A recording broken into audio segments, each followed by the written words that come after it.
you made your K1 debut against Ernest Hoost? I did. Bro, that's insane. Imagine getting that guy as your first Right? K1 fight. And the worst thing was my camp was so bad. Everything was so bad to the point where like I hurt my knee, I tore my hamstring. This is my first fight in K1. I hadn't signed a contract yet. I had to show up to be able to get a contract. I said I got 1 round. If I don't knock him out in the first round, then I'm going to take a beating of my life. I land in Austria. That evening, I get a phone call from K1. They said, hey, we really want you to fight Bob Sapp. I said, perfect, make it happen. When? On Saturday. And this was a Monday.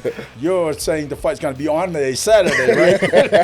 and he goes, and this Saturday. Yeah, this goes like, no, actually, it's this Saturday. Oh, shit. The next day on Friday morning, I call K1. I'm like, hey, I am not dealing with no bullshit. When the press conference happens, if Bob touches me, the fight's over. I don't care what's around me. I'm going to stab him. I'm going to hit him with a chair. It's a street fight. And I'm telling you, the fight's going to be over. Because the fight's going to happen right there at the press conference. They relayed the message to Bob, and Bob didn't turn up to the press conference.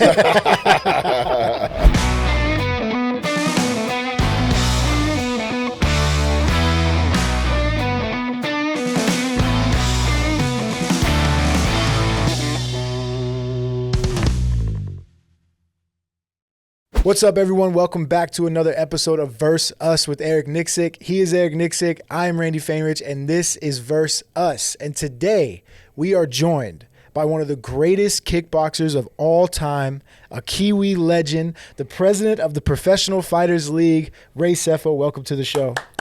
Thanks, big bro. Thanks, Welcome brothers. to the Appreciate show. it. It's about time. Yes. It's about time. I've been asking you for years. We've been talking about you coming on for a while now, about all the stories you guys have. When we had Brad on, he told some stories. Oh, yeah, Yep, Sean, things like that. So can't wait to get into all that. But real quick, we were just talking about last night's fights. Anything that stood out, to you guys that you want to maybe touch on that we have? I know we just talked about Aljo and Evloev. Did that surprise you that the way that fight went at all? No, I mean, that fight was going to be a tough fight no matter what. Aljo's, he's a former world champion, but he's fighting a guy who's hungry. Yeah. He's fighting a guy that's, is he undefeated? Yeah. He is undefeated. Yeah, still. You know what I mean? And so, but like you said, the way that card played out, I think there was more eyeballs on the guys in the prelims. Yeah, I think that's an ego thing for the fighters, like we were just saying. Right. Like I know Aljo was upset he was on the prelims or took it a certain way, but with that type of pay-per-view main card, like I'm pretty sure he had more eyeballs watching his fight on ESPN2 than the pay-per-view.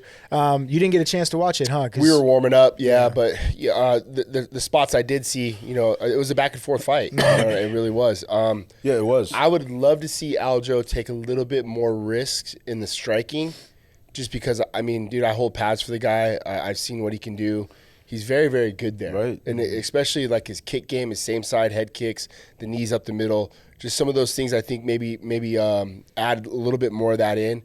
But we knew it was going to be a grappling contest. Mm-hmm. And Aljo can grapple with some of the best guys in the world, man. I thought it was a close fight. Yeah. I'd have to watch it again from bell to bell to really give an honest opinion because we were warming up and looking up and looking down, But, hats off to Aljo. It was a huge step up in competition in the featherweight division, so close fight.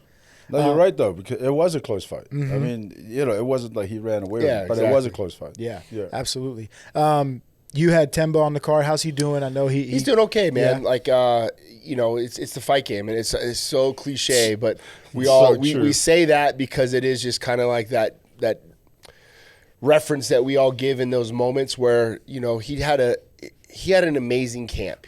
And it's one thing for us as coaches if you weren't doing the right things all camp long. This guy, we had to tell to take time off. Like, bro, you need to take a day off. You need to relax. This guy's getting work and work and work and work. So it wasn't like this guy just showed up and just fought, right? Like, he really put all the work in. And sometimes somebody's going to be better than you on that night, or you're going to get caught. That's the fight game, man. Yeah, and that's a big step up for him, right? Huge. That was a big risk to step in on short notice. It was a big step up. But to Eric's point, like I turned up at the PI to coach Volkov, and he's sitting there, Tempo's sitting there eating. Like nuts and a few like fruits and whatnot. And Volkov, matter of fact, said, "What are you doing eating before you work out?" Because I just finished working out. So he had got to get food, and so to Eric's point, the guy works hard. And he's such a nice guy too, So we felt for him, when he got dropped and then got finished so early in the fight too. Sure. Because it would have been nice to see him into the second round. Then we, because when you step up in competition, and sometimes your level of fighting steps up as well. So it would have been nice to see him. A little ring time, like a little bit of cage time, for sure. Speaking of Volkov. Bro, that hurt my heart. Yeah. Call it what it is, bro. That was bad. That was a robbery. Yeah, that was bad. one of the worst. It was. That was what was worse, that result or the tie 30-27, the tie Tuivasa 30-20? Even though he lost the fight, someone giving him a 30-27. Well, I'd say the Volkov, because the right guy won in the tie fight. Yeah. Right? In Tuivasa's fight, like the right guy won. Yeah. But this one, the right guy did not win. Right. That was a wrong decision. Yeah. And clearly, it was evident, like when the final bell rang. Cyril Gane body was language. just laying there, like the body language. He even said, "No, I lost that fight." Yeah. And then when they announced the decision, he literally walked out of the cage. Again, why aren't we told, or why aren't we given the reasons by these judges of what they saw? Mm-hmm. They should be held accountable at a press conference or some sort of place where they have to say, "Look, here's what I saw, and here's how I scored it," to at least give us an option to really kind of understand what they saw through their own lens. Yeah. But we don't get that Right. option ever. This is why we have to sit here and Sunday quarterback this whole, like, where did you ever see him winning 2 rounds? Yeah. And speaking of that, like we have some referees come to the gym from time to time to during sparring nights to get that work in. Yep. To get more time with the fighters, get more time to perfect their craft. Getting reps. Yeah. Exactly. And so Getting reps. Just like should- anything, you have to practice. Yeah, Right. And judges should do the same. They should come into the gym, watch sparring, and they can judge for themselves. Yeah. And getting those reps in so Yeah. that they don't make those kind of silly mistakes. Yeah. So who are the 2 judges? I know. I didn't even I remember. believe. Let me I see. believe Adelaide was one of the judges. Wow. Right. I think that was the name that I heard that Right. gave it to Sarah. Right. And then Yeah. one more. Camijo? Oh Camijo? yeah. Another one. Junichiro Camijo. I never even heard Right. of that one. But again, Adelaide Bird, I mean, we've been dealing with her kind of decisions for quite some time. Yeah, Going back to the but Golovkin again, like Canelo with fight. Adelaide, you have to wonder: are you understanding what you're seeing when it comes to the grappling? That's all. Yeah. I think she's a wonderful person, wonderful human being. Sure. Right, but if there's something that maybe she's not understanding when it comes to the grappling side of things, then like what Ray said, that's a great option or time to come in and watch more practices. Eric Colon was the judge that had it for Volkov. He was the only one. What rounds did he give him out of 29, curiosity? 28. Let me look at it real quick. So I was I'm not curious sure. about how round 1 was scored. Yeah, I think all 3. Well, let me just double check. But I think all 3 gave round 1 to Gane, which I thought was crazy. Yeah, I thought. Adelaide and Camijo scored the first 2 rounds for Gane. That's crazy. And then it just says Cologne did 29-28 for Volkov, so I don't see what round he gave him. Okay. But they both gave the first round, which to me was like the most egregious part of it all because Volkov took him down. I think God ended up getting the up. spinning but like, back fist was the biggest damage of And that too. that entire round. Yeah. But it was close enough to where when I was watching, I was like, I give it to Volkov, but who knows, right? Yeah. Right. So, no, that was a tough fight. And it's always nice to see when the promotion steps up and Elise goes up to the guy like Dana went up to him and said, hey, you won that fight. In their minds, they do control a lot of that narrative, right? They can look at that as, hey, that was a win to us. So Yeah, and that's what I love about Dana. Is like he'll tell the guys like, listen, I thought you won that fight. Yeah. So it's good to see because 100%. it gives the fighters a little bit more confidence as well that that their bosses got their back. Yeah. You know? Hopefully pay him like it too. Yeah. Right? Give him his show. Give him Exactly. the show money or win money. I mean. What's up, guys? Thank you for watching the show. I appreciate all the comments, all the love, all the support. But if there's anything we can do better, if there's guests you want to see coming on, let us know. Put it in the comments. Tell us what we can do. Now, back to the show. Right. Real quick, main event. Anything stand out to you guys? I thought Ian did really well. I thought Machado Gary looked really good. I do too. I think his stock rose after that fight, stepping up on somewhat short notice, fighting a guy that he's very familiar with in a former training partner. I thought he fought well. I would like to see him take a little bit more risk in some of those things, but took his back, had a choke. You know what I mean? There were some areas there I was like, oh shit, like he might actually get He took this a couple big shots from Rachmanov too, did. and ate him. did. I was like surprised with his chin taking those shots. What'd you think of that, co-main? I was surprised too. Yeah. I thought the fight kind of went back and forth, and there were some stalemates at times, but I thought they both, were weary of each other's skills. But yeah, all in all, I thought the same. Yeah. And after, I think Bilal beats them both. Yeah, I agree. Yeah. I think Bilal beats them both. Shavkat, I tell you what, Shavkat's really good, but I do think that Bilal. He's not going to hold Bilal on the cage like Yeah. that. No, he won't be able Yeah. to do that. And Bilal, he's a come forward fighter. Yes. He's going to be in your face, throwing punches. Keep Shavkat on the back right, foot. and then take you down. Yeah. No, exactly. Yeah. I think Bilal wins that too. Yeah. Biggest news of the night, Eric, going back to Australia in February. Strickland, they let him back in Sydney. Let's say our Hail Marys now. Dear Say Lord, some make me a prayers. How did that whole thing shape out and play out? We found out last week. That we had the title fight. Was it supposed to be, not to cut you off, was it supposed to be L.A. originally? Wasn't that the talk, or was it always February? Well, I think LA got booked the way it did, because you got Umar and Marab, and then you got Islam and Arman. Sarukian. So that needed a title fight. Got it. That Australia card needed a title fight. Yeah. And, as much as Sean gives the Australian government shit, he loves the people of Australia. Right. Like, he really is he's like kind of their second son now. And I'm looking forward to it, man. Like, it was such an experience and such a great trip that now you kind of know what it's like out there, and you know the lay of the land and everything else, and it's familiar to us. So he's going to throw on that Crocodile Dundee hat, and we're going to get back out let's there go. and go our belt. Shit kicking boots. Yeah, exactly. Where in Australia is that fight? I think it's in Sydney, Sydney. right? Oh, okay. Yeah. Yep. And then another XC athlete, Tatiana, in the co-main event. Right. Quick thoughts on that? I think that's an amazing matchup. I love that fight. Tatiana's a fucking beast, bro. She's so good. Yeah, she is. She's mean. She's tenacious. And finally gets that title opportunity after, so many trials and tribulations throughout her entire life, So I couldn't be happier for her.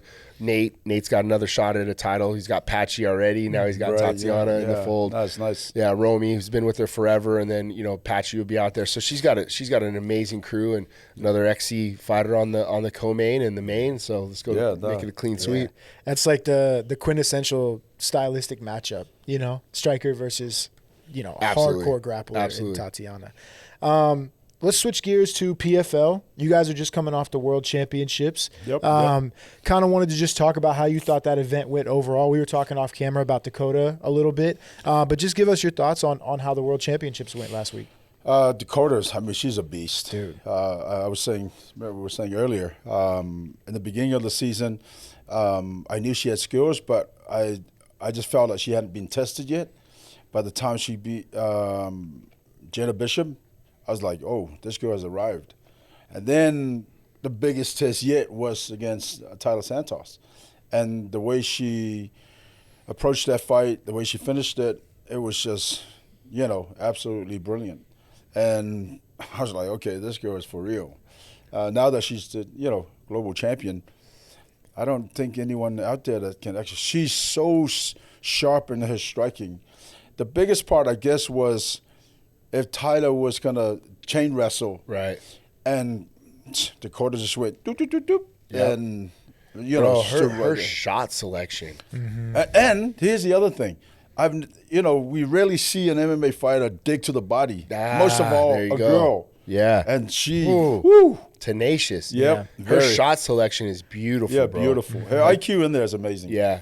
You mentioned someone that she reminds you of. Who was that again? And what? It was Lucia Riker. Yeah. She was a former she was a world champion kickboxer, retired from kickboxing, went to boxing, became a world champion in boxing, and then, she was the bad girl that played in $1 Million Baby. She was the first lady that I seen with such amazing striking and speed and power. And Dakota reminds me of her. You know? Yeah. Yeah, she looked awesome. What'd you think of just the PFL World Championships overall? And I loved it. I loved it, and I loved the fact that there was these finishes. Yeah. You know what I mean? Like, it was an exciting I thought card. it was going to be a long night. Yeah. We had 16 fights on the night, and we ended up with 13 finishes. Yeah, some That great, was great amazing. finishes. I think that, guys went out there and really put a stamp Right. on the Yep, this exactly. is my fucking belt. I'm winning Yeah. this. You know what I mean? And I loved it. It reminded me a lot of like PFL season 1. When Lewis Taylor started the night off knocking a Boost Right. out as an underdog, Right. and the whole night had this like energy about it. That's what it kind of felt like to me. yeah, The one of the fights I was looking forward to was to see if he was really going to like bring his A game was Dennis Kostov. Yeah. Because he had been knocking at the door for the last 5 years. Yeah, true. And so, to see him win that, and then the way he won it, Yeah.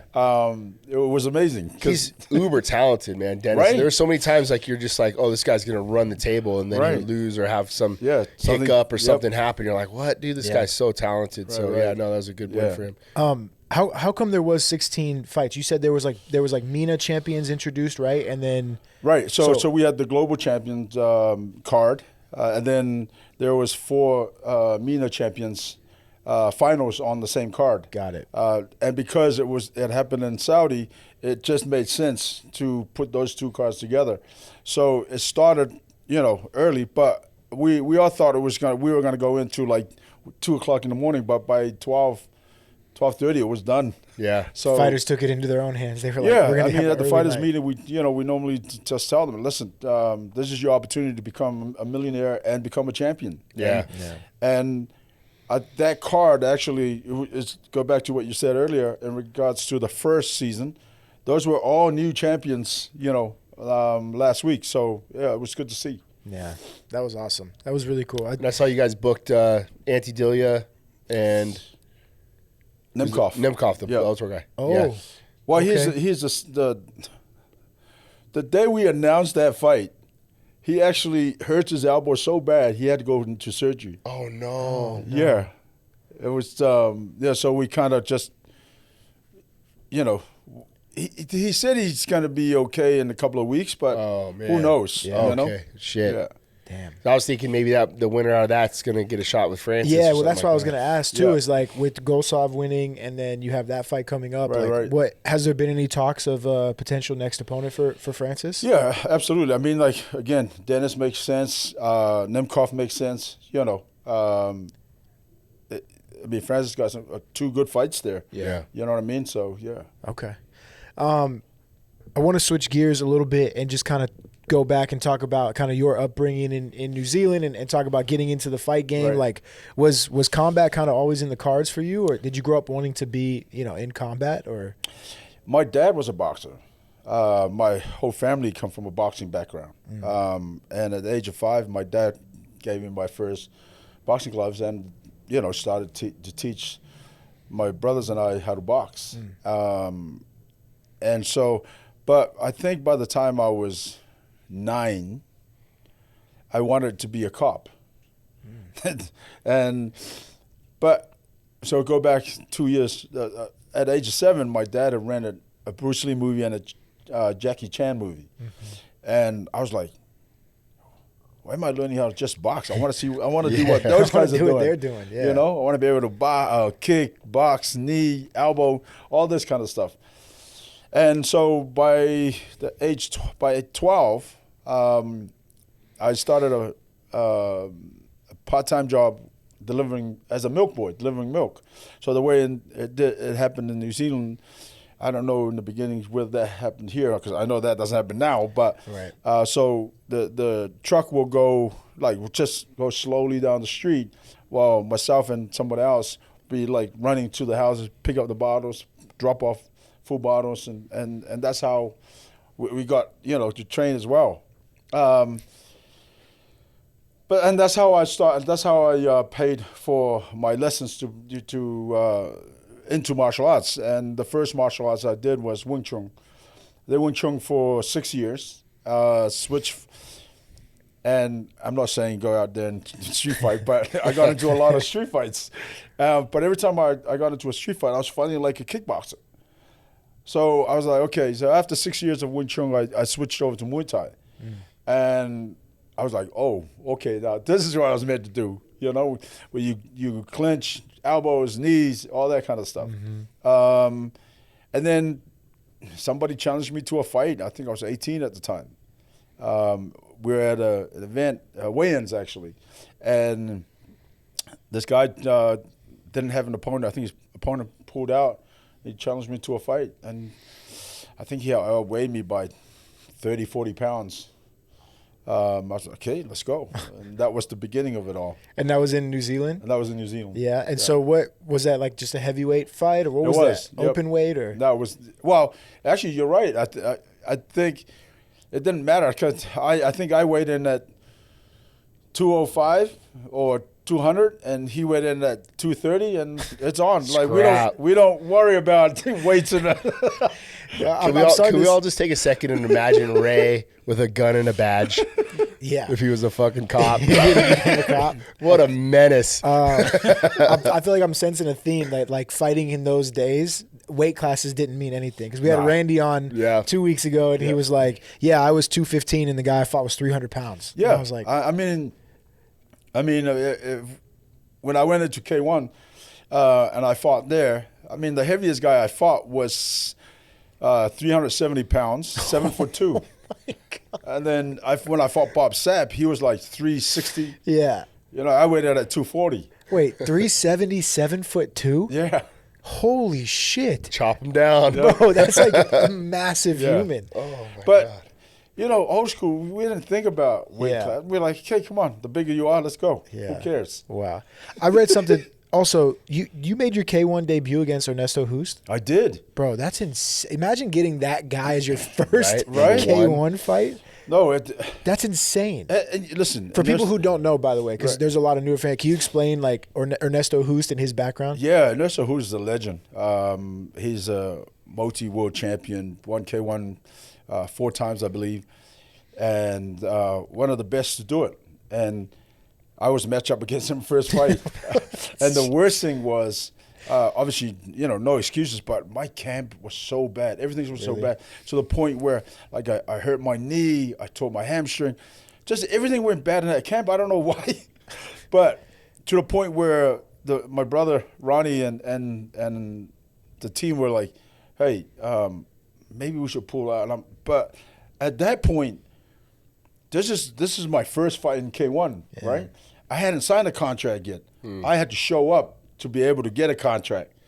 And really? Yeah. No. I got the invitation. Yeah. Because with K1 back then, you had to be a world champion to get invited.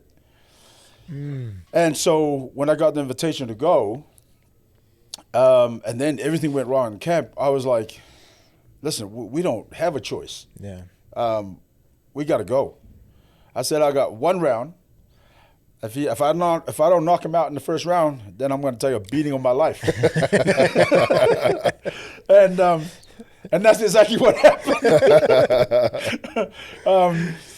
The referee, I remember, like, just getting chopped my leg. And you know, Ernesto's a great low kicker as well. And he chops my leg. After the first, I believe, 2 minutes, I was dead. I was dead. So now I was just like literally going, okay, just bite down, just keep going. And he just keeps chopping my leg. I go down, I get an 8 count, I get up. The ref looks at me and he's like, deja vu, which means, are you okay? I'm like, yeah, I'm good. Leap over there, boom, boom, boom, boom, boom, get chopped down again. So eventually the towel got thrown in. I think it was in the 4th round. But that was, you know, and that was my introduction to K1. Jeez. Dude, that's an insane first fight. Right? Yeah. What was it like fighting in Japan over there in like the 90s and 2000s? Like, Oh man, how was it? It's amazing. Like the people are so nice. Love Japan, and they're such great fans. Yeah. You know, any martial artist that hadn't fought there, you got to go and experience it because the fans are amazing, and they love you. It doesn't matter whether you win or lose, as long as you just show up and just bite down and go. They're gonna support you no matter what. And actually, it wasn't. So after the fight, I get a phone. The next day, I get a phone call from Yumiko-san, who was Mr. Ishii's assistant at the time. And she said, "Oh, Mr. Ishii would like to have lunch with you." Blah blah blah. I'm like, "Oh well, I guess there goes the contract." But I sat down with him, and he was quite impressed that I kept getting up. And he says, "I like what I saw," and so I signed a 2-year contract right then and there. Wow. And then 13 years later, I was still at K1. Yeah. What was next after that, Ray? Next after that, I fought the Seto-Kai-Kan world champion, and who's now a good friend. Yeah. And then Petar Majstorovic. And then the fight after that was Jermoe Le Banner. Right. Yeah. And Jermoe Le Banner. Another I wanna incredible kickboxing legend, right? Yeah, exactly. Was that the step over? Yeah, it was. And Jermoe Le Banner at that point had never been knocked out. Yeah. And he had just knocked out, I think 6 months prior, knocked out Ernest Hoost.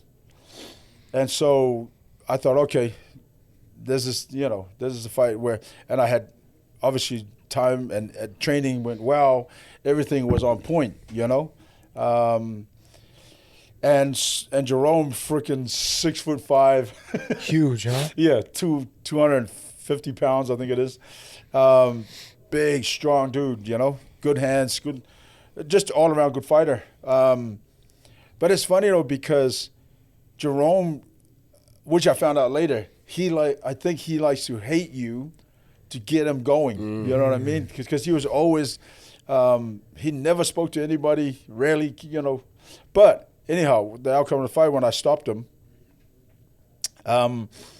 everybody just was like, "We have a new star. We have a new star."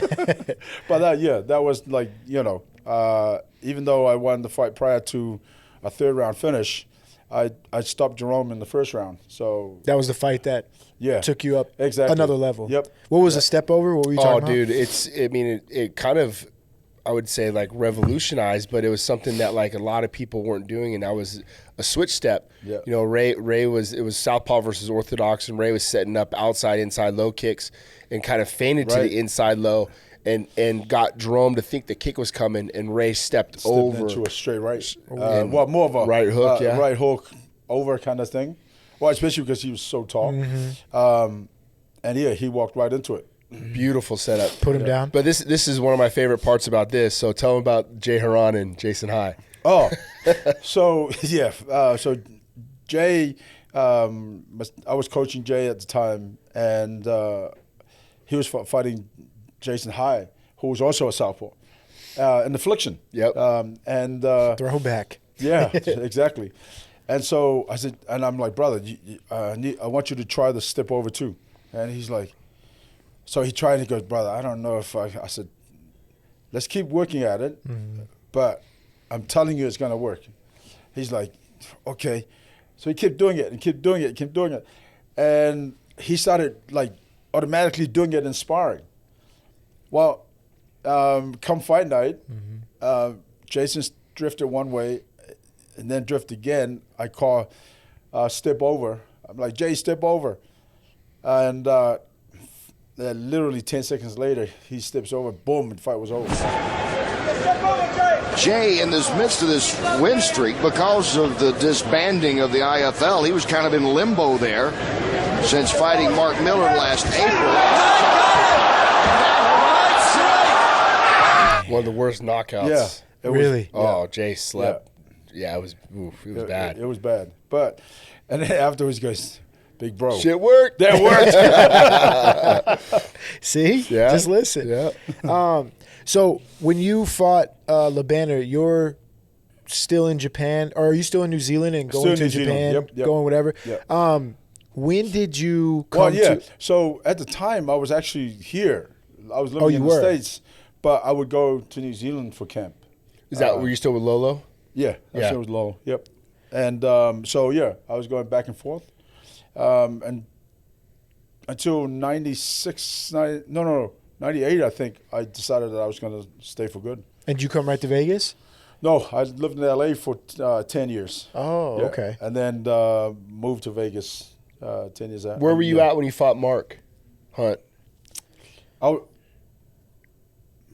Hunt. I was in LA. Yeah. LA? Yeah. So was Lolo cornering Mark, or no? He stayed out of it. No. I don't think Mark was training with Lolo at the time. Gotcha. Yeah. Were you guys ever teammates? No. Okay. No. Mark grew up in South Auckland. I grew up in Central Auckland. But by then, by the time we fought, Mark had already moved to Australia. Yeah, I think by the time Mark and I fought, he might have been living in Australia 5 to 8 years, I think, already. Got it. By the way, do yourself a favor and get on YouTube. And if you haven't seen Ray Sefo versus Mark Hunt, you're in for a freaking treat.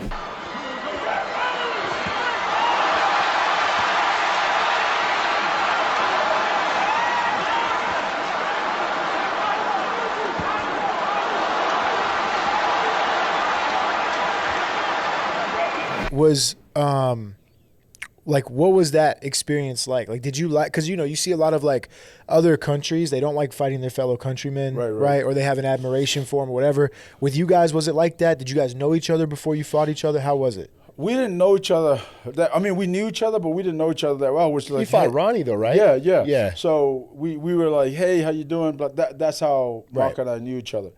And then in the Oceania, K1 Oceania, he had fought my brother Ronnie, and I think Mark beat him in one, and then Ronnie beat Mark in one, or it might have been Mark 2 and then Ronnie 1. So I already kind of knew. Well, the funny thing is, when that was told us, I kind of knew what Mark brought to the table anyway. I knew that he was gonna come out and bang, and that's exactly what happened. By the way, what was fighting Bob Sapp like? Because like that dude is just like he looks like an action figure. What's the story behind fighting him? So, yeah, the funny thing, this is a crazy thing. So a camp prior to this camp prior to me breaking my arm, in sparring, I was getting ready to fight. Ronnie and I we were doing. It was like this was the last sparring, the last day of sparring. So today's Saturday, last sparring, fights next week, next Saturday. So this was the last day. I throw a 1-2-3 combination. By the time I go to the hook, Ronnie steps out. So I missed the hook. I thought, okay, I'm going to set it up. So I set it up, and I went 1-2-3 again. I purposely missed the hook to go to a spinning back fist.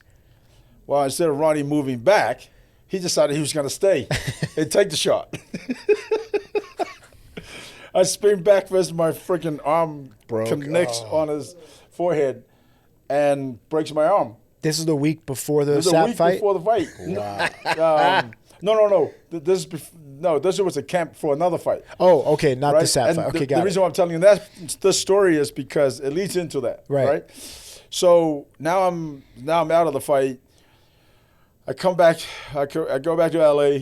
I had a cast in my arm, and I was off for about, I want to say 6 weeks, and the doctor said you got to keep it on for 3 months. I think the cast, and by 6-8 weeks I was freaking already sick of the cast, so I cut it off. Of course you would. Yeah. And so What do doctors know? yeah. And so started going training with a friend of mine that's in LA, and every now and then I found it. Okay, now we're good. So I ended up putting myself through a camp because I think I was like, I was heaviest at that time. I think I was like 275, right? And I was like, okay, this is not good. So I put myself through, just through a camp. So I had strength and conditioning coach and a striking coach. And every day, boom, boom, boom. 9 weeks 9 weeks is over this camp, sort of private camp, if you will. Weight gone down. I said, okay, I'm going to go on vacation. So I fly to Austria to see a friend of mine. I land in Austria that day. I think I was like in the afternoon. That evening, I get a phone call from K1. They said, hey, we really want you to fight Bob Sapp. I said, perfect, make it happen. When? On Saturday. Oh. And this was a Monday. It was like 5 days notice. Yeah. Holy I'm like, shit. Okay, wait. When you say Saturday, you're saying the fight's going to be on a Saturday, right? and he goes, this Saturday. Yeah, this goes like, no, actually, it's this Saturday. Oh, shit. I'm like, do you guys know where I'm at? Yeah. I'm in Austria right now. Like, I just landed here this morning. And they're like, yeah, we really would love for you for this fight. I said, okay, you know what? Give me a call tomorrow. So I go into a gym in Vienna, freaking go ape shit on the bag for 8 rounds. I was like, nah, we're good. We can fight? Yeah. Damn. I get a call that night. I'm like, make it happen. Fly my team from New Zealand and whatnot. Boom, we went. Holy shit. Show up. And the funny thing is, so I think we got in on Thursday. And I go into the computer room to use the internet and whatnot. And Mike Bernardo was in there. May he rest in peace. And he goes, brother, what are you doing here? He had no idea. And I was like, I'm actually fighting. He goes, who? I said, Bob Sapp. And I was like, what? He's like, what? I was like, yeah, I got a call on Monday. And then he's like, but you look in shape. I said, yeah, they don't know that, though. Yeah. And so went in there. Listen, Bob and I, we're good, right? Yeah. So I had no idea he was going to do what he did in the ring. But the one thing that I knew that he did, because he did it to Ernesto, which was, to me, it was disrespectful because Ernesto is a legend. Mm-hmm. And he, in one press conference, he literally grabbed Ernesto by the collar like this, and they were like scuffling, and and freaking everybody kind of had to break it up, and this and that. This is in the press conference. So the next day on Friday morning, I call K1. I'm like, hey, this is not gonna happen. I am not dealing with no bullshit. When the press conference happens, if Bob touches me, the fight's over, because I don't care what's around me. I'm going to stab him. I'm going to hit him with a chair. It's a street fight. And I'm telling you, the fight's going to be over, because the fight's going to happen right there at the press conference. Yeah. And it ain't over until I'm satisfied. So make sure you tell Bob Sapp, don't put his hands on me, because that's exactly, if you guys want to fight, then you better make sure he knows that. Yeah. They relayed the message to Bob, and Bob didn't turn up to the press conference. He just didn't show up? No. You got a favorite K1 experience, K1 fight, like one that stands out to you the most? Listen, that's the thing with K1. When you're fighting in K1, you're fighting the best of the best. Yeah. For me, I think that, the takeaway from that is that I was just so blessed and honored to be part of that whole era, to fight so many freaking legends, to fight so many amazing fighters, great fighters, because I fought everybody. Yeah. So I would, the takeaway is I'm just humbled and honored to be able to be part of that whole scene, Would you say that first loss to Ernesto was the one that helped catapult you into that K1 career? Yeah, no, you knew this is what this is about. Because I went to K1 21-0 with 5 world titles, I had won the light the light heavyweight, the light cruiserweight, super cruiserweight, heavyweight. And so I just, so I went to K1 as an undefeated fighter, 21-0, and with 5 world titles, and then got to see that level. Now, again, you're just talking about the highest level of the game and some of the biggest and, amazing fighters. And so that fight definitely made me understand that, okay, this is the level that you got to compete at, and this is what you need to do to maintain that. Like, I'd always known that I had the skills, but it was now, rather than the 4th gear, you put it into the 5th gear. Yeah, that experience. And now that's where you got to, and if you want to stay at that level, you got to be in 5th gear all the time. Yeah. Ray, where were you training at when you were in LA? So I lived in Marina del Rey, Venice Beach area, and Red, he had a gym around 5-minute drive from my apartment. And you know where Venice Venice Gold is? Yep. Yeah, so it's Venice Gold's there. My apartment is here, and Red's gym was here. No shit. So yeah, that was my. Your commute was just back. It was back and forth for training. Yeah, that's awesome. And I mean. I just think of all the ladies right when Ray's I'm just thinking of Ray in Venice. Yeah, well, that's why I was asking about Japan too, because what was that like? The Japan culture. This guy's like Michael Jordan in Yeah, Japan. that's what I'm saying. I'm dead serious, Yeah, bro. that's why I'm we were in asking. Australia with Brad. We're walking around and Brad's fighting co-main event against Robert Whittaker, and people are like, Ray Sefo. Yeah, that's why I'm asking about the stories from back then, because especially K1, those athletes, all these guys were legends in that world. And to them, Michael Jordan, like he said. So that's why I was asking, what were those stories like? I mean, did you ever pay for dinner? Well, never. I mean, there are times where, and he knows this. He's been my brother for last 20 years, and he knows it's I'm just me. Yeah. I don't see myself as 100%. that guy, right? But I remember we're walking down in Tokyo, my team and I, and there's 3 guys, and they had 4 guys and 2 ladies with them. And the guy goes, "Oh, Sefo-san," and the ladies just started crying. Who was it? Just started crying. Like you're Michael Jackson. I started moonwalking. He can't dance. Yeah.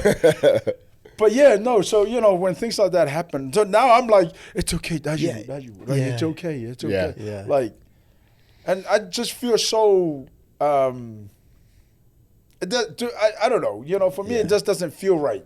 Right. Because listen. You're still you. Right. Yeah. I fight. I understand that this is what I love to do, and I understand that for them it's entertainment, but at the same time, they find the inspiration from all these fighters, right?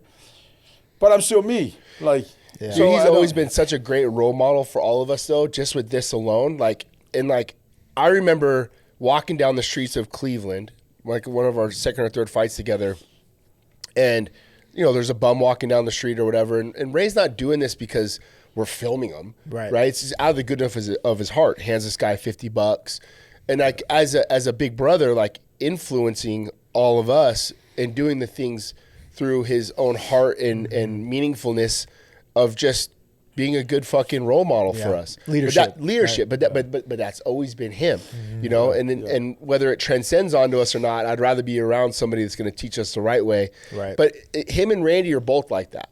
When they meet somebody, it's not like, can I get a picture? He wants to know, hey, what's your name? Where are you from? What do you do? Blah, blah, blah, blah. It actually gives a shit, So it's always been a great role model for us to see. Thanks for saying that, brother. But that's the thing.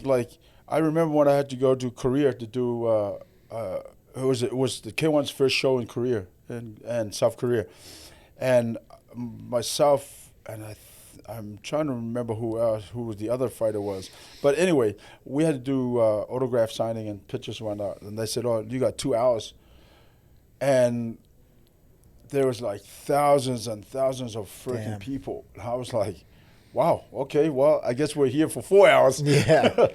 Have you been back recently at all? Like, when was the last time you went over to Japan? She's been a while now. Yeah, It has to be 7 years. Wow. Yeah. 7? Yeah, Wow. it's been a while. But yeah, again, Because Brad fought out there. right. Was that the last time? I had gone after that. Yeah, And, okay. and that was the last time I was Wow. there. But that's the thing, for us, for me is, they're like even to this day. The other day, my kids and I were in the car and we're pulling out of Chipotle, and there was a lady there. I want to say probably in her 40s, maybe 50s, and she had a sign that she was hungry. So we pulled over, and my daughter Adriana's like, "Dad, what are you doing?" I said, "Oh no, I just want to see this lady. I'm going to give her $40." And she says, "No, give her 100." I said, "Okay." So I get out and I was like, "Hi there, you looking for something to eat?" And she goes, "To be quite honest, I just want a shower." And I was like, "This lady's not meant to be homeless." You know what I mean? Yeah. Like something that must have happened. So I gave her $100. She goes, "Oh, thank you so much." And I think she said that will give her 3 days, I think, in a motel or something or other. Wow. And so I get into the car and my daughter's like, "So Dad, did you give her 100?" I said, "Yeah, I did actually." That's awesome. That's really cool. Hold on, I got to tell you this one. Okay. I got to tell you this one. So last Saturday, heading to practice, pull into the Starbucks on Decatur, Yeah. get out of the car, guy wearing like a sweatsuit, walking down the sidewalk, no shoes. No shoes on, right? I got, I don't know how many pairs of UFC Right. shoes in my car. Nice. Right? So I get out of the car and I said, "Hey, what's up, man? How I got no shoes on. What's up?" And he's like, "Oh man, I'm homeless." And I go, I look at his feet, got big feet, and he goes, "What size shoe are you?" He's like, "Anywhere 12 and 13." I go, "Hell yeah, dude!" Open up the Nice. car, bring out the shoes, go over to hand it to him. I literally got to tell you guys how this goes. So he's like this, looking at it, and he's like, "What are you, like a Longhorns fan or something?" And I'm like, Oh, "Nah, 'cause the man, Project it's the Rock? Project Rock shoes. They're UFC shoes." But he's like this with the shoe. He's like, "UFC? What does that mean?" And I'm like, "Well, dude, it's, whatever. We get these shoes for free." Yada, yada. I'm just like, but the whole time he's like inspecting the Yeah. shoes. Swear to God. Yeah. You're like, And "Bro, then I take go, the shoe." hand to God, he goes, "Well, Wow. you wouldn't have anything that has like more ankle support, Wow. would you?" Oh, dude. Swear to God, swear to God. And I was like, Keep my "Bro, fucking shoe this back, ain't bro." Foot Locker." Oh my And he God. goes, and he's like this. He goes, "Well, I guess I'll give him a shot." I go, "You went from no shoes to new shoes, and you're give gonna it a shot. and Oh give him my a God. shot." You just have to I should snatch it slap off the shoes him, out of man. his fucking hand. Oh my I was, God, bro, dude. I got in the car driving to the gym with tears in my eyes. I was like, Oh no my- one. I'm at the Larry David of bums. 100%. It's like, what the fuck was That's this? a perfect description. I was like, you would have someone more ankle support? Like, this is fucking Foot Locker. No. Ankle support. You're gonna end up on a skit somewhere on Bro, I TV. was Someone was dying. filming that. I was looking around like, dude, somebody's got to be filming my ass. Yeah. That shit Just is too pumped? funny. Like, what the Too fuck? funny. Wow. Well, The I guess I'll give him a audacity. shot. You But that happens though. Yeah, That's no, it really crazy. does. dying. Oh my God. That's crazy. So when did you come to sorry, not to change, but getting back to your kind of story. When did you come to Vegas? Like, how did the whole Extreme Couture and Vegas happen? Why did you come here? Well, first of all, because I think Ray closed his gym down, and then I had come out with a couple of friends of mine. I'm trying to think. More ankle it was a David Tour fight. A friend of mine from New Zealand who fought for the Yeah, of for course. Lennox Lewis Did you and train whatnot. with him at Yeah. all? No, I never trained with David, but we did spar together. Oh, okay. Yeah. Well, I guess that's training together. Yeah. But yeah, they were looking for sparring for David back before he went to the Olympics. He was getting ready for the Olympics. Okay. So myself and a couple of boys from our gym went to their gym and sparred David. And then when he won the bronze medal that year, he got signed to the Duvers. And he didn't come back to New Zealand, I believe, until 2 years later because he was fighting over here. So then, we would go there and work with him. But, worked with him for a little bit. So when he fought here in Vegas, a couple of friends of mine, and I hadn't been to Vegas for about, maybe 8-9 years. So we came out, and and the first time I came out to Vegas was in '93 with my brother. We drove from LA because one of my older brothers live in Orange County. He grew up in Orange County. And so I come out then, and I don't know why I didn't think that people would live in Vegas. I just thought Vegas was the strip. Casinos, right? Right, it was just casinos. Yeah. Of course, Cartoon they characters. got to live somewhere, right? Yeah.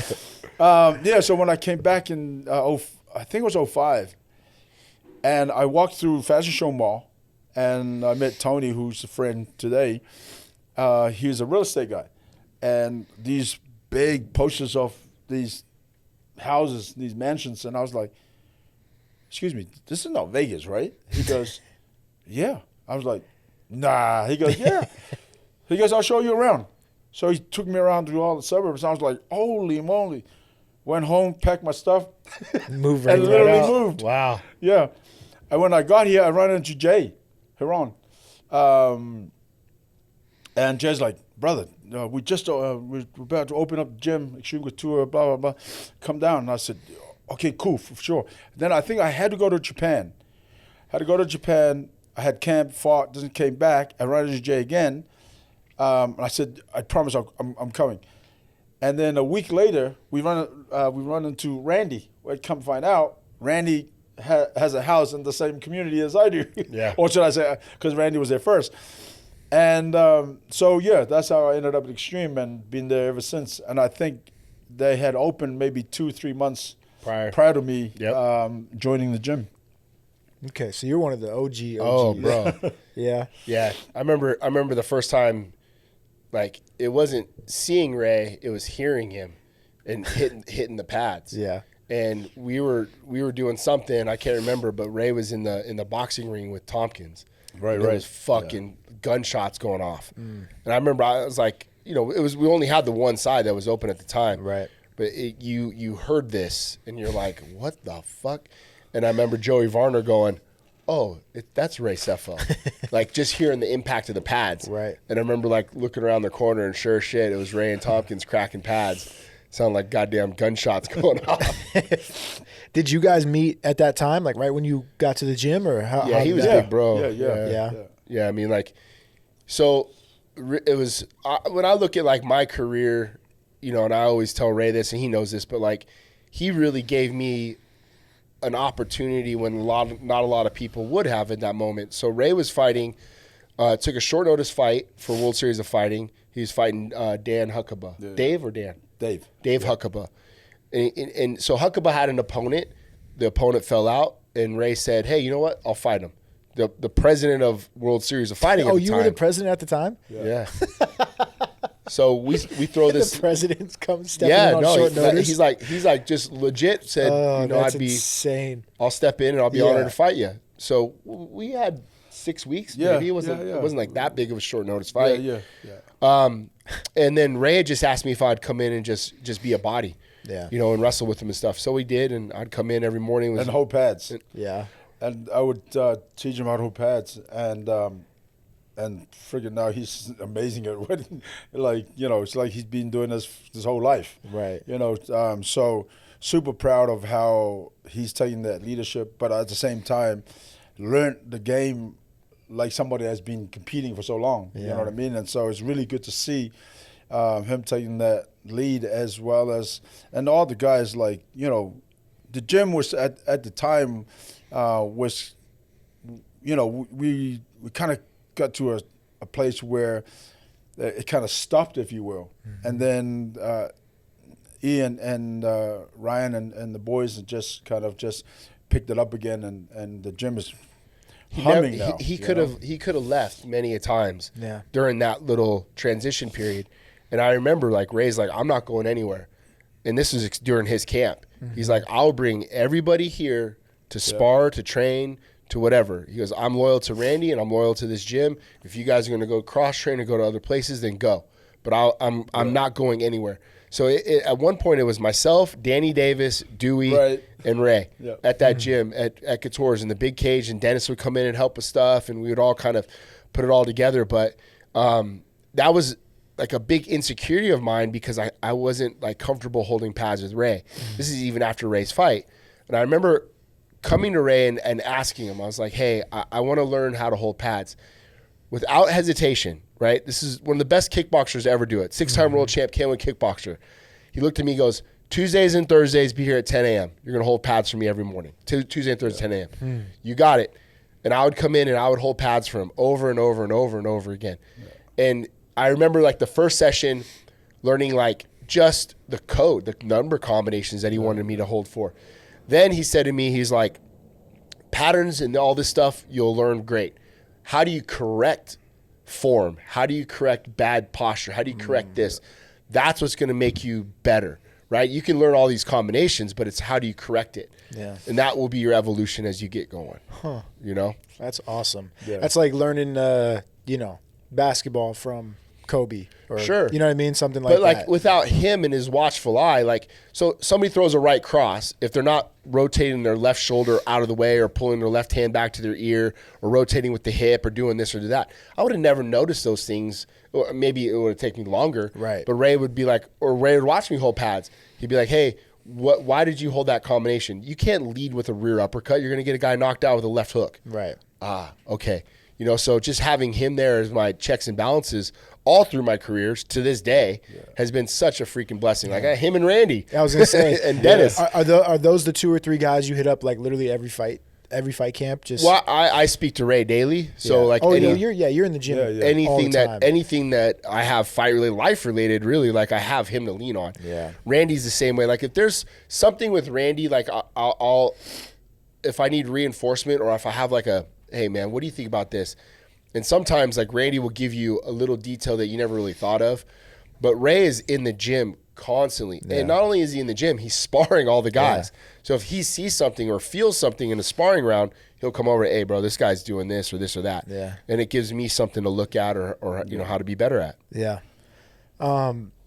Since you're one of the OGs of the gym, like what are some of the stories that you can share with some of the guys in the gym? I mean, we want to hear some of the good stuff. We heard one story where you knocked out some guy who was like maybe messing with the teammate's ex or something like that. That was at his old gym. Oh, that wasn't even XC? That was at NXC. Well, let's hear. I want to hear some of the stories. Which one should we tell? I want to hear a couple. There's a lot. I guess we got to tell them about the QC though. We'll just use it as QC. Okay, the QC kind of. So we had this guy come in and coach. Weaseled his way in. Yeah, right. One of the best to ever do it, and and I'm told that this guy is a 2-time world champion, blah, blah, blah, blah, right? Muay Thai world champion. I was like, okay, cool. And then as time went on, he was talking, and then he ended up coming into the pro class sparring. And what's the name? Kaplan. And so I said to Dave, go with that guy. I just want to see. And Dave, he'll go with anybody. It's like a 45er. Right. Okay. And when was this? What's the time period? Ultimate Fighter. He was just off the Ultimate Fighter. This had to have been 12 years ago. Yeah, that was a long time ago. It was a while ago. And anyway, Dave just literally just smashed, bing, bing, bing, bing, bing. And he goes, stop. I just want to tell you, just be careful because, I have dangerous elbows and I don't want to knock you out. That's what, like right then and there. Yeah. That's a red flag right then and there, right? Yeah. And Dave goes, I don't care. Knock me out. Fucking do it. Just wait, bing. And after that round, literally getting blasted all over the place, he never sparred again. Jeez. And that was the last time we ever saw him in sparring. Now, fast forward another time, something went on, and And now he's here, and he's again. It was we didn't understand how this dude is coaching like one of the legends of the sport, right? And we had a kind of He wants to say the name so bad. I know, bro. He wants to say the name so It's bad. hard not to, but yeah. So what happened was we were on a road trip, and this guy was what would the word be? He just scum of the earth, useless. Yeah, useless. So we're on it was Gil and Neil. Yeah, we're on a road trip, and this guy says something about Ray, and was like, if I ever see Ray again, I'm going to shoot him. Right? Those were his words. Yeah. So we all catch wind of this. Gets back to Ray, but the dude like kind of vanished off the fucking planet. Like we didn't see the guy again. But this dude's not going to forget any of that shit. I actually tracked him down. I tracked him down. I called a buddy of mine from his hometown, and I'm like, "Hey, do you know where this freaking little scumbag at?" He goes, "Yeah, I think I heard that he's actually in Thailand for the King's Cup or something or other." So I call Thailand, and a guy one of the coaches from out there. I said, "Hey, have you seen the scumbag, QC?" And he goes, "Oh, what did he do?" That was the first thing he said. And so I told him what happened, and he goes, "Oh, matter of fact, he's right here." Handed the Put phone him on to the him. phone? Yeah. Oh, shit. And he's like, he gets on the phone and he's like, "Hey, bro." I said, "Bro, my ass." "What do you mean, bro? The day I see you, you ain't gonna be happy." 2 years later, he turns up at the gym again. This one here, he goes, "Bro, your friend is here." And I went, "Where?" I freaking bolted down, couldn't find him anywhere. Next day, I'm doing strength and conditioning, and somebody on the other side's like, "Hey, QC's over there," and I'm like, what? Panachi. Yeah, but yeah, it was Jake. Jake Manachi. We just got done with strength and conditioning. And he goes, "Hey, QC's over there," and I'm like, "Where?" So I come around the corner, and there's a wall. This is the mat area, and there's cage, and the wall is here. Yeah. And he's hiding up against the wall because he's all in black. I couldn't really see him until I really came around. Then I saw him. I walked over to him, and he puts his hand out like, "Oh, no.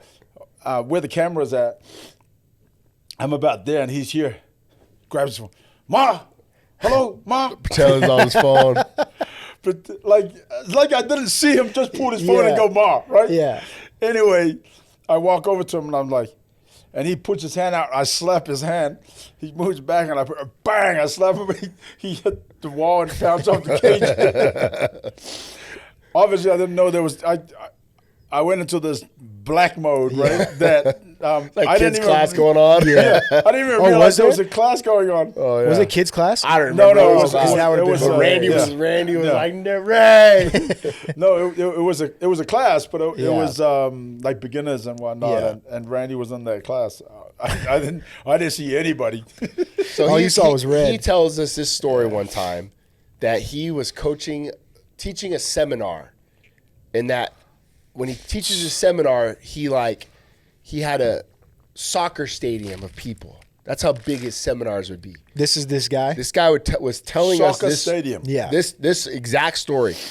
Tells us this story, and I just soccer stadium of people, and I couldn't even see the end of people, and and I had this guy come up on stage, and I tell him, throw this punch right here at my chest, and then he threw a punch and then hit me on the chin, and I was like, took the punch, and I looked at him, I'm like, no. In my chest. The funny thing is, he tells it just like that. As he Bro, said, how you told the how he story. told the story. And then he's like, do it again. But nah, my chest. And then he throws his punch, and I step in and break his arm. Broke his arm. Broke his arm. His arm snapped Yeah. in front of everybody. 100,000 people. And we're all fucking. Like, I mean, can't make this shit up, bro. Is like one of the like those martial arts guys that just like touch you and then like they thought flip so. over? He That was thought him. so. it is. Yeah, so I knew all this shit was going down. I knew Ray was about to kill this motherfucker. I show up to the gym, blah, blah, blah, and I walk in and I see QC here with Randy. Rick, they're all doing something. And I was like, oh, what up, man? What's going on? Fucking walk around the corner. Yo, big bro. Yo, you ain't going to believe who's here right now. Your friend is here. Ray's like, I'm on my way. Boom. Hauled ass right to the gym. Comes in, he's like, where's he at? I was like, fuck. He was here a nowhere to be second ago. found. He just left, huh? He hadn't known because I saw him. I didn't go shake his hand or anything. Yeah. I was like, "Oh, what up, man?" Just like that, and I was just like this, just right away on the phone. He's like, "That motherfucker had to call Ray." Oh, man. Had to have called Ray. Ray slapped the living shit out of that dude. Yeah, it was fucking funny. I guess the recent one was that friggin' 6'8", 6'10". Oh, we got the guy that 300 something pounds. Oh, yeah. So we had a guy come in, and he's like, first of all, he's like, I'm one of Frank Mir's main training partners, sparring partners. Okay, you drop Frank's name, Frank, all the love and respect for the world, Yeah. But I'm like, if we wanted to call Frank and ask him about this guy, Frank guarantee would be like, this guy's a fucking douchebag. Yeah. But just on that alone, we're like, all right, you're a big dude. Come in and spar. Comes in and spars, signs the waiver, does the whole thing. We put him in class. It's Ray, Kaya's little brother, I can't remember his name at the time, Roy Nelson, bunch of big guys in the room. Like, oh, bro, by all means, go in and spar. Throw him right with the sharks. Bro, no, this guy goes in and he asked Ray if we punched to the face. You guys punched to the face? So the round starts and he goes, hey, brother, he's like, big bro, just be careful because that big guy who came in here asking to fight to spar heavyweights. And I said, okay, Wants cool. to go hard. Yeah. So I thought, okay, so we warmed up. I went with somebody else. And he ended up going with an amateur. And he was chasing the amateur kid around. I'm like, okay, he's next for sure. So we finished that round. I go over to him and I said, hey, big guy, you want to go next? He goes, yeah. So we're here. Then I catch him with the jab, bang. And that wasn't hard. It was fast, but it wasn't hard. It was just because I always just trying to feel out, how they – and he'd catch it. And just from that jab alone, he goes, oh, you trying to knock me out? I'm like, what? Bro, I just saw you chasing one of the amateur guys. And secondly, that was just a jab. I didn't even throw that hard. Yeah. The safest guy to spar in the fucking world is him. And so we go again. I jab, low kick. Again, just touching his leg. He goes, oh, are we kicking now? I said, do you know where you're at? You're at Extreme Couture. Like, this is an MMA gym. Yeah. Right? You punch, you kick, you elbow, you freaking take people down, you submit them. I mean, you're in an MMA gym, right? He goes, oh, okay.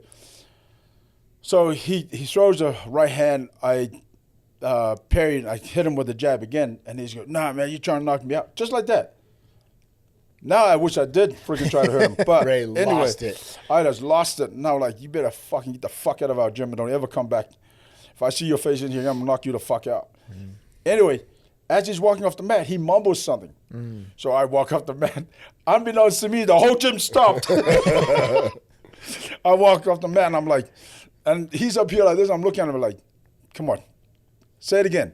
Say what you said because I didn't hear you. Say it again. Just give me an excuse to knock you out. He didn't say a thing. He just grabbed his bag and walked out. And I said, don't come back. I still got the video of the front desk because he goes up to the front desk to complain. Yeah. He's sitting up there. He wants his money back for the drop-in class or whatever it was. And I went up there, and I'll find the video. I still have it. Yeah. And of me going up there, I'm like, damn, bro, like, it's sparring. I told you. I reminded you. Bro, it's pro practice. Nobody's trying to knock each other out. It's pro practice. Trust me, I spar with pros and I spar with amateurs, and they were trying to knock me out, and they were laughing behind my back. Are you a pro fighter? I am. If I was lacking any skills, you should have told me what to train. I'm not trying to kick me out, man. Hey, I'm not trying listen, to run me out. And that's okay. Listen. I've been to gyms like this before. This was pro practice. Right. When you said you wanted to spar big guys, these are where the big guys are at in pro practice. I'm under the assumption that you can handle yourself in pro practice. Do you understand it's sparring, though? Right, I do. I've been kicked in the face and hit hard every time I've been in practice. That's part of practice. I go, we punch in the face, we kick. Yeah. We don't just fucking stand in front of each other and shadow box. It's sparring. And you told me you could spar.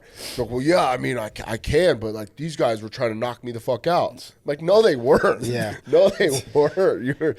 How many of these guys do you feel like, I feel like this only happens in combat, where like you have these guys that think they can fight, and then they go into these situations. Like you never see like a rec league basketball guy that plays at LA Fitness try to go like hoop with LeBron James.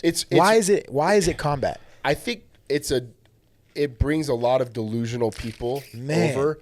Like there's guys that every time, this is always common, is the street fighter. Yeah. Right? I've gotten 200 street fights, whatever it is. And that's always when you hear, you're like, oh fuck, here we go. You know, or I'm the next whatever, or I was in prison for 5 years, and if I wasn't in prison, I would be the next George St. Pierre. They're like, all right, bro, bring him in. Yeah. And we get that time and time again. And we had guys that like, you know, and I'm not going to name drop, but there's a bodyguard who protects of a very well-known fighter, comes into one of our Monday practices, and when Ray and I would do grappling classes together, we'd always partner up. He was an asshole to the front desk girls. Right? So it came down to like literally like him buying the right gloves. Falls used to make us wear 7-ounce puffy gloves. Yeah. If you don't have the right gloves, and you can't be in this class, either you're going to buy them or get the fuck out of here. We didn't care. So Ray and I are in the back, and then Amanda, our front desk girl, comes back. She's like, this guy is an asshole. Green light him. We're like, okay, no problem. So the way Falls had this Monday class set up, it was like, it was a rotation. Yeah. So like Ray and I would go, and then we'd rotate to the next partner. So the way the rotation was going, this guy had to go with Mike Hobby first, who was at the time like the 55-pound amateur champ, who's a killer. Yeah. And so Ray and I are supposed to be going, but Ray and I are just kind of like this the whole watching, time, just waiting to go. Just we want to be fresh. So he goes like a half a round, and then the next round switches and rotates. And Falls had to where like if you weren't on the next guy, you had jump squats. This dude's already tired. Yeah. So he's over like by the right side of the gym, by where the ground and pound dummies are. Yep. And he tries to run off the mat to the other side of the opening. And dude, I straight angle drill like a linebacker, chase this dude down because we had to be on the next partner. Yeah. And just blast double this dude through fucking like just like a linebacker. And he's like, no, I'm done. I'm like, bro, you're not done. You went one round. Yeah. And I'm on top of him, and I'm just fucking pounding him. Yeah. Ground and pounding him the whole time. And Falls is like, get the fuck out of here, you Yeah. piece of shit. Why do you think you come into this gym and ever think you can? And like, that was the first time I ever really like thought about like Falls' point. Falls' point was like, people like that deserve an ass whooping to be that delusional. Yeah. To think that they can come into your practices and compete against guys at the highest level, doing it at the highest level. He's like, those guys should get their fucking ass beat. I'm like, all right. Did you ever hear from Mayweather's team after that? Oh, goddamn. Because I knew exactly who you're talking about. Yeah, we've heard. I'm sure. I want to. You. The guy saying like, I have really deadly elbows. Don't let me throw them. What are like you guys' top 5 like red flag phrases? Like when you know someone's full of just absolute shit. Pressure points. Pressure points. The dem mock or whatever the fuck they are. Denmark, yeah. We had a guy come in one time. He said that to Dennis. He's like, hey man, I'm a specialist in dem mock or whatever the fucking. And he goes, am I allowed to use that during grappling? I'll never forget this. Dennis looks at him and he's like, you can use whatever the fuck you want. And we just proceeded just to fucking mop the mats in this guy's face. What are some other like red flag phrases? Like that elbow one had me cracking up because that's so I can hear people being like, hey bro, I don't want to knock you out. My elbows are really, you're like, okay, this guy can't fight. Like, yeah, it's just, I mean, or are we punching in the face? Red flag. Like clearly this guy doesn't know. I was a high school All-American wrestler. Yep. We just always say like, hey, don't tell me, show me. You know, and we've had those times where Ray literally locked this kid in a cage with Brenton Hansen at one point. He's like, all right, enough. I don't want to hear anything else out of you. You want to come to pro practice? You're in the cage with Brenton. Yeah. And we stop practice and watch Brenton spar this guy. Ray locks him in the cage. A minute into the fucking round? Dude's taking off his gloves. right? Because he thinks if I just take off my gloves, the rounds are over. Because we won't let him out of the cage. He's locked in. To the point where he started to climb out of the cage. And Jay's like, what are you doing? You get back in there. You're in that. Jay's yelling at him. He goes, I'll never forget this because I never heard Jay ever say this fucking word in my entire life ever again. Enough of these shenanigans. And fucking Brenson's pulling this guy back into the cage. That is beating the shit out of him. No, we've always said that if we had cameras in our gym, we'd probably be the number one show in reality Tell TV him show. though. So Scott at one point started to live stream sparring.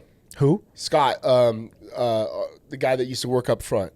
Or, Okay. he used to be the guy in the offices, right? Oh, Scott and okay. Val. Okay, yeah. Scott had this bright idea, and that's actually a pretty fucking good idea. Yeah. I'm going to live stream sparring with these guys. These guys now know that there's live stream cameras in sparring. So it's on 10. 10. Yeah. 10. That lasted about a week. Yeah, I was going to say, it sounds like a good idea, but me, in my head, I'm like, that's a terrible idea because Lasted you're having about a week. full-on fights. Like, Lasted about a week. full-on fights. When did you transition, like, kind of into, because I know you coach Brad. Yep. Do you coach any other athletes, and when did you kind of make that transition? I was coach. Well, actually, towards the last, I want to say probably the last 2 years of my fighting career, I started coaching. Yeah, Campman, Donna, Brad. Brad, Jay, and now Mota, coached Misha for a little bit as well, Sirkinov. Yeah, it was probably the last 2 years, and then because by then K1 had already folded, and so I ended up coaching a little bit, and of course, starting WSOF, and that took a lot of my time as well. So, but it gave me enough time to coach, still be able to coach certain fighters. I don't like to have too many people because, I mean, I've had so many people ask, but I turn a lot of people down because my thing is, if your goal is to become world champion, then I'm good with that. But if you don't know if you're just doing it part-time For a paycheck. Yeah, for a paycheck, then I'm wasting my time. You know what I mean? So, but like he says, we all help each other out in the gym. If he's coaching, I'll give a few pointers. If I'm coaching, he'll give a few pointers, and and all the boys, Sean, Sadabu, Brad, all the boys will pitch in and help. And that's the reason, one of the reasons why we have such a massive team is because we're like that. Like if he's away and Dan Ike, for example, is not hitting past, and I'll hit him up and I'm like, brother, I know he's away, so if you need me, then I'll be there. Vice versa, if I'm gone or, whoever, or Nate or Dennis. So we have such a family environment in the gym, which is really, really cool. And I think that's the reason why Successful. Successful, and we get so many people come in. Like, for example, the fights, when Dominic Reyes and what am I? Anthony and Anthony Smith, when they fought last night, I was rooting for both of them. Made the best man win because they both have come and trained with us. Both great guys too. Yeah. You know what I mean? On that, what happened to Anthony? I think did he lose somebody? His friend or cornerman I saw, right? It was something like that. I didn't see that. I saw the but I didn't hear about it prior. Me either. He was crying he was in tears. prep point area. No way. I felt really bad. Yeah, you could tell the moment got to him. Like I had, so obviously, Timba had just lost, and I didn't see the next fight was his, I believe, right? Yeah, So I think so. I didn't see any of that. Apparently it was like his like best friends / longtime kind of corner man. Really? I think that's Yeah, what he was. I yeah. think he was his best friend or That's something. Was what it the Scotty guy? I think so. I think that was his name, but I don't want to misspeak. He was a bigger dude. Yeah. It looked like on. I know who he yeah. is. And I guess it was unexpected. I think is what they said on the imagine broadcast. so. But yeah, he was visibly shaking in the prep point, and then when he was in the octagon, you could see what's his coach's name, Mark Montoya, trying to get him to like lock in and focus in, and he did, and he did. But you know, I couldn't imagine what fighting's already heavy enough and stressful enough.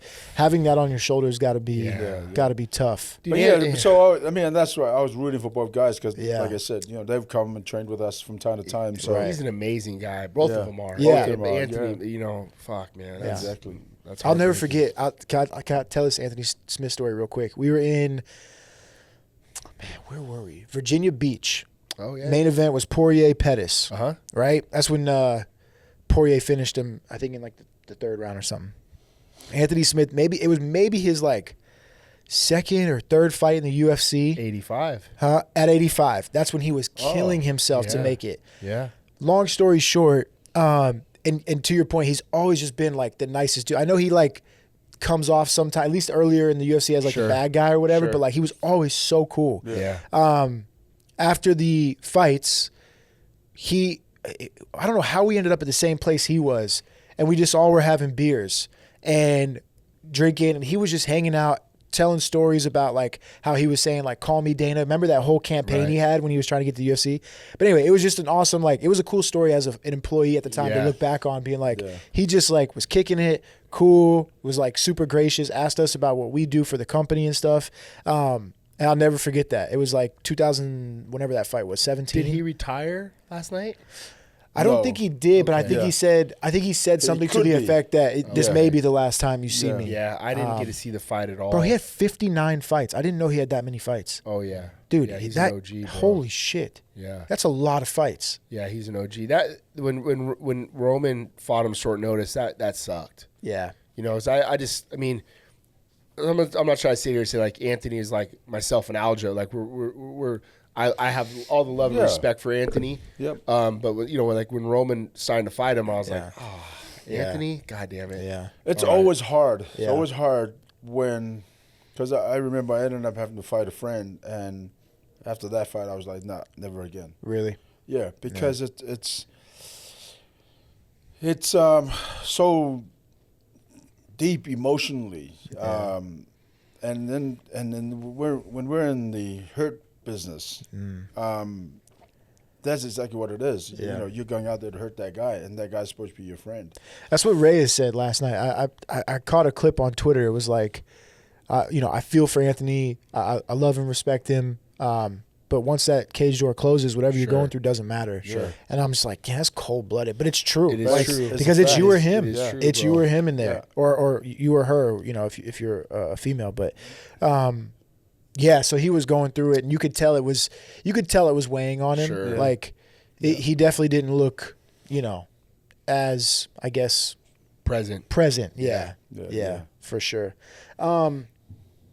Going back to the coaching stuff, do you, because of your legacy down in Oceania and even in Asia, do you ever have any of these fighters coming up in those regions reach out to you, or coaches even, or anything like that? Do you talk to anybody back there still? Occasionally, perfect example is Carlos Omberg. That when he had moved gyms, he reached out to me. What I thought, I put him on with Doug and the guys at City Kickboxing, because they're another chain of Balmoral, of Liga. It's like a sister gym to our gym back home, and look how amazing he's doing. Yeah. You know what I mean? So so occasionally I'll get fighters reach out or coaches or managers from time to time. Yeah. I just saw, I don't know if it's official or whatever, but I saw a fight for him, Jan Blachowicz and him. Oh, and Oberg? Yeah. That's a great fight. That'd be a good fight. I saw something on Twitter about that. Maybe it wasn't true, but Is Oberg's only loss to Kennedy at 205, or has he lost to somebody else? I don't know. Yeah, I think that's Because he was possible. winning that entire fight Right. until he wasn't. Like, Yeah. I was just curious. I saw he ran out of gas. Yeah. Yeah. He's That's his 11 and only 1. loss. Yeah, and he's beat some good guys. Dude, he's uber Ozdemir talented, just recently. Yeah, super talented. Yeah, very talented. Yeah, but I saw something like that on Twitter. That's good. That's a it good could fight. be wrong, but Yeah, very good fight. I thought that'd be interesting. Yep. Moving forward, PFL 2025. What do you guys have coming up? Like, what's something that we can all look forward to? So the first show of the year, 2025, is Usman is defending his title against Paul Hughes. Great fight. Yeah. Out in Dubai. Oh, wow. I believe that's the first time a big promotion's it's been held in Dubai. But Yeah, because UFC is usually in Abu Dhabi, right? So, yeah. But Paul Hughes actually, completely, I knew he was good, but when he beat AJ yeah, McGee, I was like, oh, man, this kid is for real. Yeah. yeah, Fast. He wasn't afraid. He could wrestle. Yeah. I mean, it was just amazing. It was that kid's got a massive future. Huge coming out Yeah. party. Yeah. And I thought he won that fight. Yeah. And I thought Yeah. he looked amazing. Yep. But put him right away. People are like, who is this kid? Right, exactly. I've been following him for a long time. We've followed each other on Instagram for years when he's like Cage Warriors and stuff. So we've got to see the kid a little Yeah. bit. But I wasn't surprised that he beat AJ. Yeah. I wasn't. I was like, this kid's got the skills, man. Yeah. So you got another guy Yeah. in PFL that can really, yeah. It's a big feather in your cap for you. Yeah. And that was his PFL debut, or no? Paul Hughes's. I think it was, I think it actually. was, yeah. It was. And you got Yeah. AJ McKee. Like that's a Right. that's a That's big fight. 100%. Big fight. Yeah. No, and that's why, when I was sitting cage side, I'm like, okay, this fight could be interesting. But I thought AJ's experience and the level he had been fighting at will pull through. But Paul was like, nah, not today, buddy. Yeah. Yeah, no, he looked amazing. I was because I'd seen him fight before, and I'm like, okay, this kid's good. But beating AJ McGee, he's for real. He's just, you know what I mean? So, so Usman's, obviously defending his title against Paul. So, I think it's going to be a really interesting fight. Yeah. What about Dakota? Is there anything that's been talked about with her for a next fight? I feel like people she's like the one of the golden geese of the PFL right now. Yeah, no, absolutely. She's beautiful. She's marketable. She can fight.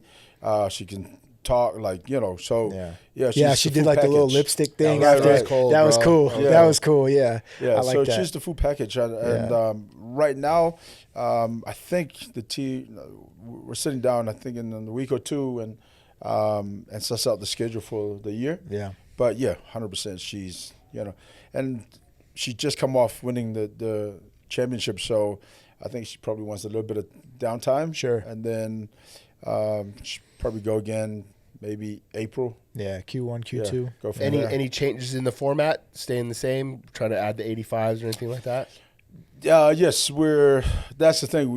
Again, in 2 weeks, we're obviously the team's sitting down and changing a few things. I've been finalizing it, and then we'll see. But we talked about 85 as well. We talked about 135. Yeah. Yeah, because you guys have absorbed that roster now, Right, so you have yeah. some depth and talent. Right. I mean, and that's just it. Just like anything new, it takes time to get it together. And so I think by mid-2025, I think everything will be back to normal, if you will. And everything should just, sail smooth from there. But there's some few things and the few changes to come. I like the fact that you guys are doing more cards that outside of just the season. Yep.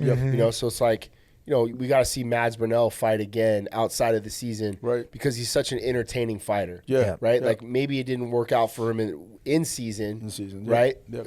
He beat Clay Collard, but didn't have enough points accumulated. But people want to see that guy fight again, right? Jeremy Kennedy fought, on the PFL card, Bellator. transition came over, although Jeremy did fight for PFL at one point in his career. Yeah. But seeing these crossover matchups, I think is cool. Like, I want to see Rafion fight a little bit more too. Yeah. Fight some guys over in PFL. Yeah, things like that. definitely. Yeah, I think by, like I said, I think by mid-25, everything is going to be the way we want it to be. Sure. And then everybody would stay busy, and things are going to be a lot smoother, if you will. Yeah. But, you know, just like anything, it's Growing pains. Yeah, exactly. takes time. Yeah, it takes time. We'll get you out of here on this. I was thinking about this earlier. I want to get your thoughts. Top 5, I'm not going to say MMA, but combat athletes from Oceania. If you could make a top 5 list. Top 5. So boxing, MMA, you know, kickboxing, Muay Thai, whatever. From Oceania? Yeah. As in right now or from the past? All time. All time. So it could be Yeah. Izzy to you to who, you know what I mean? I would say David Tour, Jimmy Thunder, because he won a world title also. Mark Hunt, Izzy Oceania. Ray Sefo. Yep. I was gonna say that's my list. But again, this is me, right? Yeah. would never put me in there, Right. So, I'm but putting you I'll in say there. my brother. I'll say my brother Ronnie. Okay. Yeah. Well, I think you make both of our lists. Yeah. Yeah. Number 1. Anything else you want to touch on or add? Nah, man. You know, I said it earlier, but you know, not here, not sitting in this chair without you, bro. We always laugh and joke. The day Ray stops sparring, this is the day I'm gonna quit. I'm gonna retire. This guy's still in there fucking people up. I see you on the match with Francis oh, still, yeah. like even Yeah. recently, like a couple months ago. So Yeah, but just been such an amazing guiding light for not only myself but so many of us in this gym, just to understand the level of, you know, what this industry looks like, right? We couldn't ask for a better mentor, having him and having Randy, having Dennis, and just great guys that all throughout Extreme Couture is the reason why we thrive. It really is, man. Like we're such a tight knit family, and you know, he's a big reason why we're all this close. awesome. Thank you so much for coming on. Appreciate you. Finally got you on the show. I'm sure it won't be the last time, but thanks for stopping by. Thanks for having me. Of course. Love you, brother. Love you too. All right, that does it for another episode of Verse Us with Eric Nicksick. Please make sure you like and subscribe on YouTube. Comment on who you want to see on the show. Any comments, questions, things like that for Eric, let us know. Also, make sure you like and subscribe on all the audio platforms where you get your podcast, Spotify, Apple Music, Google Play, all that stuff. And then make sure you follow Verse Us on social media at VSUSPod on all social media platforms. For Eric and Ray, I'm Randy. We'll see you guys next time.